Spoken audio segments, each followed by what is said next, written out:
Got accused of being a pick-me girl by my flight crew, causing rumors I sleep with the first officer. I 24FM flight attendant at a certain Middle Eastern company.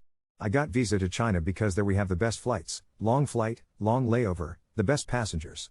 Every FA will know why. Anyhow, because it requires visa, many colleagues are lazy to get it, so only few of us are frequent on bidding for lanes to China. It happens that one of first officers is always bidding to China because, as I said, best flight. I happen to be very often with almost the same group of crew plus pilot plus first officer every month at least once. Fo is a young handsome man and ladies have an eye on him. We were sitting once at the airport waiting for our plane to arrive. We were going to take plane from another crew who would be on layover until next group arrives, and I was playing games on my console. Fo noticed and he sat next to me and started to ask me what I play beside this. And that's how our little friendship started. He would always sit near me and watch me play, and we started bringing our laptops to game in lobby of our hotel because it is good internet and we have 2 to 3 days layover in Beijing. Nothing much to do after you've been many times. Anyhow, as we started to talk about games, ladies started to interrogate me about nature of our relationship. Then last week, we were again in the lobby, internet was good, we played a certain 5-on-5 game you all know. We sat across each other in 4 people's appareil. 2 ladies from crew came and sat with us, one sat beside me, another sat next to him. They started to talk to us and we barely answered because we were focused. They were questioning him mostly. They'd ask me something too. Then after we both died in game, I asked them to please leave us alone and come after match is done, which will be in around 40 to 50 meters, then they can talk. I indicated that I will leave and they can talk to Fo. They got a bit shocked by my reaction but they left. After the match was done, I said I'm going back to my room. He said he will go too. I told him girls will look for him.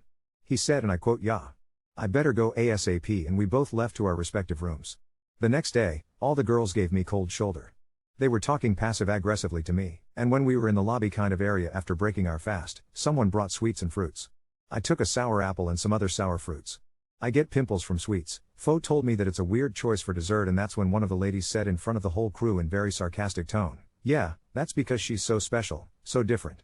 Not like us other girls," and another one rolled her eyes very aggressively and almost yelled, "Did he pick you already?" Very awkward. This shocked me so much that I don't even recall what happened afterwards. Anyway, they, women, don't talk to me now at all, and I also heard rumors that I am sleeping with a Fo. Which is not true at all. One of male crew told me that they told him how I sent 2 girls away and told them to come back later, but before they returned, I took Fo to my room. Not true. This all makes me not want to go to my flights. It makes me want to change route, even though this one is really the best for me. For days I feel like I have a rat in my stomach and I am watching short videos on pick-me girls and I feel like crying. At first I didn't let it get to me, but it got to me. I want to rip off my skin and crawl under my bed. Update 1. Oh my god, you guys. This whole situation spiraled more than I could have even imagined. Small thing became an avalanche. So someone commented how these women could make up stuff about me stealing and other things that could get me in serious troubles. So I eventually decided to text Fo to call me ASAP because he was operating a flight at the time and that Therese an important matter we need to discuss. When he called me, I told him that XYZ people are spreading stories about us sleeping together during a layover. He said that he knows about it and that he dealt with it. I was confused. Asked what does he mean by that? He said that he wrote a letter to the management. In this letter, he addressed the fact that a certain crew member, me, was being verbally harassed by their position on that flight. He noted how he actually warned them politely and privately. I had no idea about that. And that captain actually gave him a permission to do it in his name. When the harassing continued, he also found out from 3 male crew members, including cabin manager, and 1 flight deck member, pilot in command, that each one of them was personally told by these women that Fo slept with me during layover that week. Not only was he angry that they continued to do this to me, he was actually personally offended by the slander, especially that they accused us during the holy month of Ramadan. He wrote a letter and made all above mentioned crew members and pilots sign it. Captain put his stamp on it. And Fo did too. He told me that slandering a woman, and man but mainly woman, without 4 male witnesses is actually a crime in the country where we are based, and he had all then present men's signs. They couldn't make them testify against us but for us. And our company's policy is that if Therese a criminal lawsuit, not civil lawsuit, filed against any of the flight operating employees, their contracts will be terminated without further notice. So he wrote in the letter that he requests these crew members be banned from international layovers for 6 months and that they operate standby. You don't have a specific lane schedule. You must be ready 12 hours of each day to be called to any random flight, but for them, only domestic. You have 1 hour to appear at the airport. Also, you are paid mu less. This is hell BTW, for 6 months. He then continued to say that management has only 3 options: to do as he requested, to terminate them right away, or to do nothing and have him file in the lawsuit and their contracts will be terminated by default. And if he does file in a lawsuit, people who made up adultery story might get 6 months in jail. He copied the letter, had men sign each one of them. He sent 1 copy to each guy and to the management. He kept the original. He told me that management will call me after Eid and that I confirm everything they asked me and that he will send me a copy of the letter as well. I am beyond shocked. I am petrified. All I did was my job and play games in my paid free time. I never had any intentions to be part of someone's termination or lawsuit. And I had no idea how seriously he took this matter. Too seriously. I am literally beyond shocked right now and scared as well. Update 2. 2 parts of update. First update, ABT colleagues, I got a call. Management didn't make me much fuss. They decided to let them go because they cannot keep someone who did an actual crime and that foe seems to hold grudges. BTW, I'm on good terms with woman from management with whom I talked to, and she informally told me that management knows that foe will make them troubles. So it's cheaper to let go of them now than to have to deal with him in the future. Update 3. Okay, so basically, I had flight on Tuesday to Germany and had layover till Thursday. During this flight and layover, I was not with foe on flight as we never get flight together outside of China Lane. However, cabin manager, let's call him guest director GD for short, is one of my bosses on flight who sometimes is on lane for China. He is with us like 40 to 30% of the time.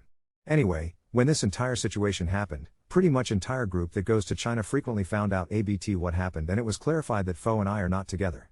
Anyway, on my layover in Munich, I was again doing as I usually do, gaming in the lobby when GD came over. He watched me play and we talked a bit. When I finished the match, he asked me if I would like to go bowling with him.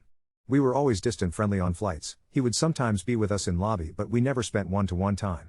Anyway, I left to my room, got ready, met him in lobby at around 8:30 p.m. We went, did bowling till like 10:30, then he suggested we go eat something, blah blah, I'll spare you the details. GD asked me to confirm to him if I was with foe. I told him no, and why is he asking? He said he liked me from one event that happened a while ago, won't go into detail, but he said he always thought that I was actually with foe but nobody brought it up. Turns out everyone just thought that.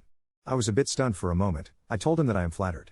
He asked me if I liked him. I told him that I do find him attractive and charming, which he really is, but that right now I'm going through a lot of stress and he caught me off guard. He was very chill about it. He continued to flirt with me throughout the night in very non-pushy manner.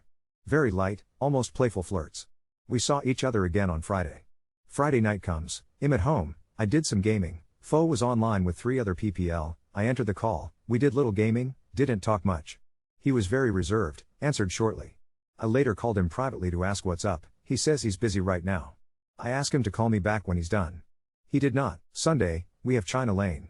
On flight he didn't acknowledge me. During layover I was alone, he did not appear in the lobby. So I tried calling him, no answer. I went to reception, asked foe's room number, as they already know us well, she gave it to me in trust. I go to his room in NGL, on the way over there, I was nervous what or whom I'll find in his room. I knock, he's alone. I asked him if there is something wrong. He says that there is. I asked him to talk. He told me to go away from his room and wait him in the lobby. Anyhow, I asked him what is up, why is he being distant? He says he thinks it's inappropriate for him to be around me furthermore. I was confused. He then explains everything by simply asking me if I had fun time in Munich. I felt like I am in a relationship and just got caught cheating.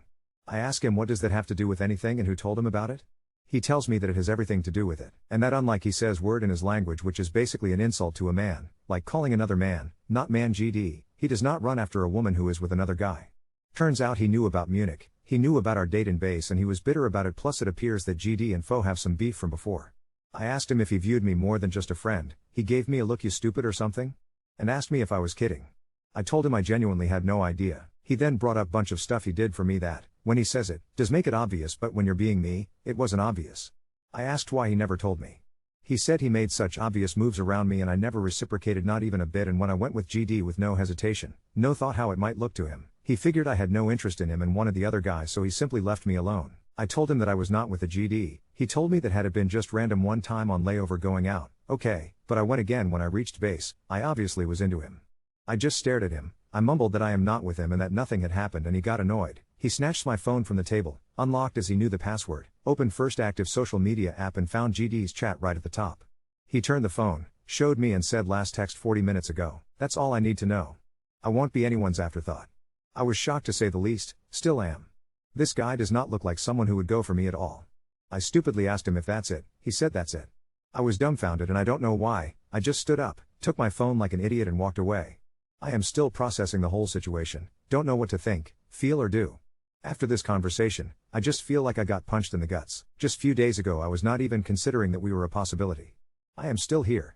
I have no one to talk to about this, so I'm just venting here. On breakfast, he sat very far away from me, did not look at me. I feel sick to my stomach. 4 p.m, I haven't seen him around at all. Update 4. Last night at around 2 a.m, I was being miserable when I got a call from Fo. I picked the call. He asked me if he woke me up. I said that I was awake.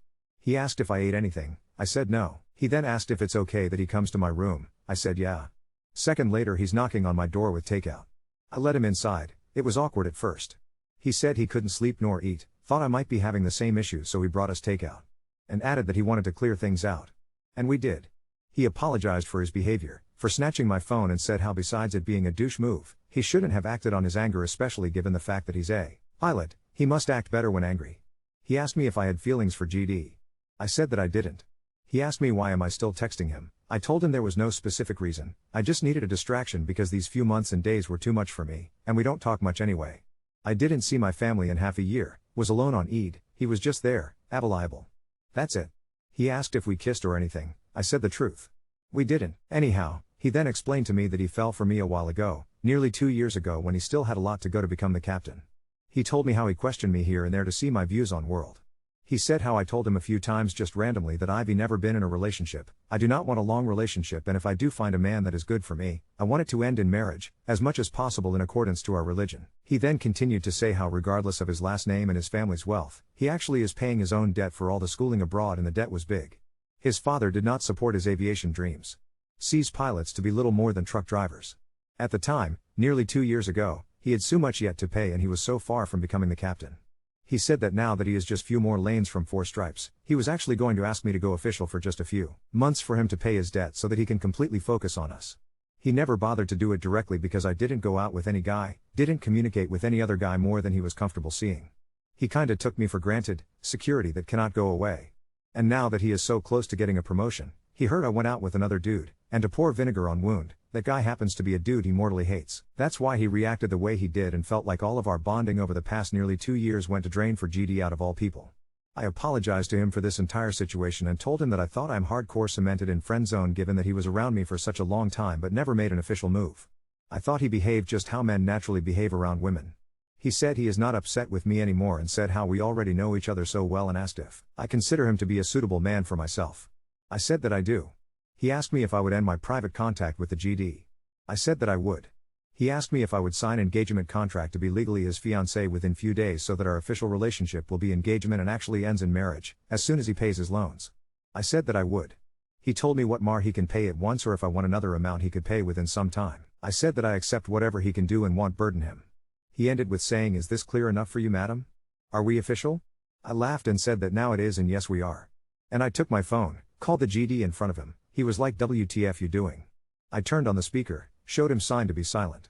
I talked to the GD, explained him in short what happened and he actually started laughing. I could hear he was smiling. He told me that even though Fo is an ass, he is actually happy for us and that he thinks Fo is the one for me and that he will make me happy. I asked if he was angry at all. He said no and how he felt like he won't get much warmth from someone else's son anyway. GD apologized if he caused issues between us and said it was 100% his intention at first but he thinks I'm a good girl and it's haram to do this to me. Wished us both good luck and safe flight back home. I ended the call. My Fo made a surprised face but didn't say anything. He told me that he was nervous about operating a flight with no sleep and no food and he knew this had to be done. Anyhow, we wrapped things up, ate, visibly relaxed. Right now we are sitting at the airport waiting for our plane to arrive to go back to our base. My cheeks hurt from smiling. I went from being the most miserable person to being the happiest. I still wonder if he will ever tell me what went on between him and GD though. Update 5. Let me start where my last update left off. Fo and I, now officially engaged, contract signed before a friend of his and my colleague at the legal affairs office, no less. The whole paperwork bit was bizarrely unromantic and giddy at the same time. Stepped off that plane back in our base city like ghosts, sleepless, but full of this totally new energy between us. For the first time in forever, I actually felt like I belonged somewhere, like my place beside him wasn't something people could casually question. But, wow, the rumors. The next day, I got a message from my old cabin manager, not GD, but the other one, the chill Turkish guy I mentioned ages ago who likes fishing memes. He wanted to catch up for coffee and hear the real story, because apparently news of our engagement had already started getting around the crew community chat. Someone from the local base had snapped a picture of Fo and me signing the contract and the group chat detectives went wild. She's marrying for promotion. He's only doing this to settle his feud with GD. She's moving up to business class crewing, which would be hilarious because literally no one wants to leave China Lane unless they have to. I went to meet my Turkish ex-cabin manager, and on my way, a couple of senior flight attendants cornered me in the lounge. Remember the two ladies who started it all, the ones who refused to leave us alone during gaming? One of them had already been let go, but the other must have appealed, or something, because she was suddenly looming in the corner like a ghost at a wedding. She pulled me aside, asking with this peculiar sincerity if all the marriage talk was to get back at her. I honestly did not know what to say, until Fo sent me a meme about marriage proposals by accidental cargo mishap, and I started giggling out loud. She did not appreciate that and walked away muttering that I'd always been odd. Only in my head did I have the courage to reply, "You have no idea, lady." Coffee chat was surreal. My Turkish friend told me he heard through the grapevine that GD had requested a lane transfer, not just off the China route, but all the way to long-haul Atlantic flights. He's apparently switching to a US lane, which he told some crew was for family reasons, but let's face it, the timing is awkward. But that's not the crazy part. The real madness started the following week. We had our first flight together as an actual couple, to, where else, Beijing. The mood in the crew was split, some were awkwardly supportive, others stayed away, and a few of the junior male stewards watched every interaction between Fo and me like it was a K-drama. Normally I'd just joke about it, but there was actual tension. People didn't know whether to congratulate us or ask if this was some kind of 5-move chess to get promoted or transferred. And then came the curveball. During layover, Fo got a call from his family. His literal entire family. Parents, siblings, aunts, anyone with WhatsApp. Word about our engagement had reached them via some extended friend of a second cousin's son who works ground handling in our base city. Now, Fo's family is notorious for being, let's say, influential and always expecting a formal tea ceremony for any proposal. Their first response? To immediately attempt to fly out to Beijing for a meeting. I kid you not, the next day, I am sitting in the hotel lobby playing Overcooked, when 5 people I'd previously only seen in blurry background calls literally walk in carrying a stack of engagement suites and 3 suitcases, and start setting up for an unofficial welcome to the family discussion. Meanwhile, half the crew is rubbernecking from behind the breakfast buffet. To Fo's credit, he handled it like the captain he intends to be, composed, suave, introducing me as his fiancée whom he intends to build a life with, not just a contract. His mother sized me up in one terrifying 5-second look and then absolutely floored me by sitting beside me and asking if I preferred Mandarin or green tea. The rest of the afternoon was a surreal layering of cultures, my background, his background, a mix of local traditions and our particular brand of hotel crew family. His father grilled him more about his debt repayment plan than about me, which honestly made me snicker and relax a little. At one point his aunt quietly slipped me her gold bracelet just in case you have to deal with flights like this again, dear. I later found out this was a massive sign of approval, or at least solidarity between women who've survived the aviation industry. Meanwhile, my own family, hearing of the engagement through, of all things, my mother's friend who works immigration in Dubai, started spamming me with texts, photos, prayers, half-joking requests for Fo's financial documents. Classic, honestly. When we finally escaped to the hotel lounge, Fo and I just stared at each other and broke into helpless laughter. Neither of us could believe 2 years of quiet gaming and layovers had brought us here. But, it gets even weirder. On our flight back, our company's head of crew operations boarded the flight as a routine supervisor ride, except everyone could tell this was not routine. She invited us both for coffee during descent, and to my total shock, handed us each an envelope. Inside was a letter, the real kind, congratulating us for turning a potentially scandalous issue into a positive example of professionalism, dignity, and proper conduct in the face of workplace rumors. Then, a request, would we both be willing, in a few months' time, to contribute short talks during new hire orientation, about boundaries, workplace gossip, and actual female-male friendship/fairness in layovers? I laughed out loud and muttered plot twist which, to her credit, the manager ignored professionally. When we landed, Fo squeezed my hand super tight as we taxied to the gate, and I realized, honestly, that this impossibly wild ride is the best kind of insane. I have no idea what's coming next. Europe lane, wedding plans, family drama, I'm sure, still gaming in lobbies with suspiciously good Wi-Fi, or some next-level crew chat rumors, but at least we'll be together in it. Right now, I'm writing this in a cafe with Fo across from me, updating his resume for the promotion. Someone just texted asking if we really got engaged because we were bored waiting for a delayed plane. Maybe? Is that so strange for airline crew? Moral of the story? Sometimes you really don't see what's right in front of you, or how a handful of nasty rumors can spark the biggest, strangest, most wonderfully unexpected change of your life. If anyone tells you your layover gaming habit is wasting your time, tell them you're just meeting your future in-laws in the Beijing Marriott lobby. Update 6. First, let's set the scene. Now that Fo and I are these weirdly known example of professionalism couple, I'm still not used to being referenced in HR memos. What? And somehow the universe has decided that wasn't enough excitement. In the past 2 weeks, basically everything changed. I'll walk you through. The company invited us to the main headquarters for a casual lunch and chat, which wasn't much of a lunch and even less casual. Turns out they'd submitted our names, not just internally, but to this actual International Flight Crew Award thing. I almost choked on my tea. Fo just grinned and said, if they give us extra leave, I'll take it. Spoiler, they did not, but now we have awkward headshots floating around on their PR slides. We did record a short orientation segment for the new hire class. It was exactly as cringy as you'd imagine. I spent half the thing nervously fiddling with the bracelet Fo's aunt gave me. Fo got a genuine laugh from the recruits when he deadpanned, "If you're playing video games in the crew lobby at 2 a.m., double check who's watching so you don't go viral." One of the HR ladies pulled me aside after and told me quietly that 3 new FAs and 1 new Fo had already messaged her for advice on work boundaries and avoiding rumors. I wanted to disappear into the airport carpet, but she meant it as a compliment. Family drama. If you think the first meeting was wild, imagine this: both families decided it was about time to properly meet. My side had to travel in from 3 different countries. His side, the ones who showed up in Beijing, returned, but this time with more aunts and, inexplicably, a professional calligrapher to draft engagement invitations on the spot. This happened at, wait for it, a hot pot restaurant that we accidentally double booked with a group of Japanese pilots on layover. So there's inter-family negotiating, a calligrapher writing enormous gold Arabic script, 3 confused non-English speaking pilots thinking they walked into a wedding, and waitstaff who started bringing us extra free desserts because you must be celebrating. Halfway through, my brother accidentally introduced Fo as the airline guy who makes my sister fix her eyeliner twice before boarding, and Fo's cousin asked me if it's true I refuse to eat cake on flights. Legend now, apparently, among Chinese crew. There's now a very cursed group selfie of both families, 2 random pilots, and a calligrapher, and everyone who sees it assumes we staged it. And remember the 2 main rumor spreaders? Well, here's where things went full Black Mirror bonkers. The one who'd managed to get reinstated after appeal? She went on an absolute spree trying to get sympathy. By posting cryptic, subtweet Y stories on every social, I got shown TikToks by several junior crew with my face blurred in the background as I stole opportunities for women.